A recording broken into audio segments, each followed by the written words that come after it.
আসসালামু আলাইকুম ওয়া রাহমাতুল্লাহি ওয়া বারাকাতুহু।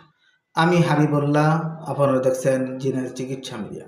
সম্মানিত ভাই ও বোনেরা, ইনশাআল্লাহ আজ আমি আপনাদেরকে বলে দেব একটা জিনের রোগীকে জিন হাজির করার পর, একটা জিনের রোগীর উপর জিন হাজির করার পর ওই জিনগুলো কথা বলতেছে না অথবা হাজিরই হচ্ছে না, ভিতরে খাপটি মারে বসে রয়েছে, তাকে কিভাবে কঠিন থেকে কঠিন শাস্তি দেবেন সহজ কিছু আয়াতের মাধ্যমে।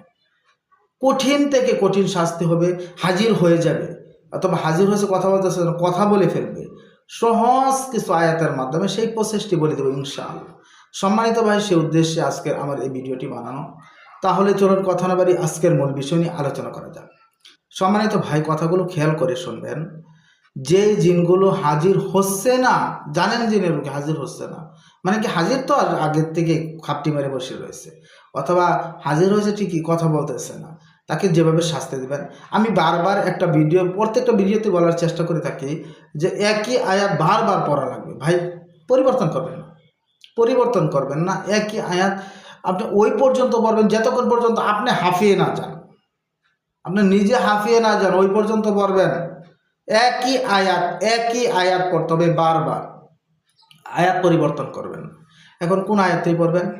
তা হচ্ছে সূরা হাশরের শেষের আয়াতগুলো, আল্লাহুল্লাযী লা ইলাহা ইল্লাহু আলিমুল গায়বি ওয়াশ শাহাদাত থেকে শুরু করে শেষ পর্যন্ত বারবার বারবার আল মালিকুল কুদ্দুসুস সালাম, আল মালিকুল কুদ্দুসুস সালাম, আল মালিকুল কুদ্দুসুস সালামুল মুমিনুল মুহাইমিনুল পড়তেই থাকবেন, পড়তেই থাকবেন, পড়তেই থাকবেন। দেখবেন ভাই, যে এত শক্তিশালী জিনটাই হোক না কেন কাবু হতে বাধ্য হবে। ভাই মারাত্মক কঠিন আয়াত। আপনি কোন বইয়ে পাইছেন? না ভাই, বইয়ে না, এগুলো প্রয়োগ করে পাইছি ভাই। বারবার প্রয়োগ করতে করতে করতে করতে দেখছি যে এগুলো মারাত্মক কাজ করে, আগুনের মতো কাজ করে। আপনি একবার করে দেখেন ভাই। এটা যে আপনি করলে যে টাকা পয়সা লাগতেছে এরকম না, আপনি একবার করেন দেখেন, ইনশাল্লাহ আশা করা যায় ইনশাল্লাহ ফল পাবেন। এমন ফল পাবেন যে আপনি খুশি হয়ে যাবেন ইনশাল্লাহ। আপনি এটা বারবার প্রয়োগ করে এবং পরিবর্তন করবেন না, পড়তেই থাকবেন, পড়তেই থাকবেন, পড়তেই থাকবেন। যত খবিশ জিনটাই হোক না কেন আর যত শক্তিশালী জিনটাই হোক না কেন ভাই কাবু হয়ে যাবে ইনশাআল্লাহ, কাবু হয়ে যাবে। সূরা হাশরের শেষের আয়াতগুলো আপনি পড়তে থাকবেন। আল্লাহুল্লাযী লা ইলাহা ইল্লাহু আলিমুল গায়বি ওয়াশ শাহাদাতি পড়তেই থাকবেন, পড়তেই থাকবেন। একই আয়াত বারবার বারবার বারবার বারবার। ইনশাআল্লাহ জিন কাবু হতে বাধ্য, কাবু হতে বাধ্য, কাবু হতে বাধ্য।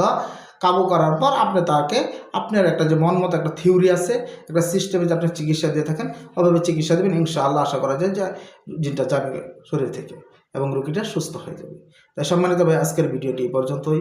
ভিডিওটি ভালো লাগলে সকলে আমার জন্য দোয়া করবেন, আমি আপনাদের জন্য দোয়া করি। আসসালামু আলাইকুম ওয়া রাহমাতুল্লাহি ওয়া বারাকাতুহু।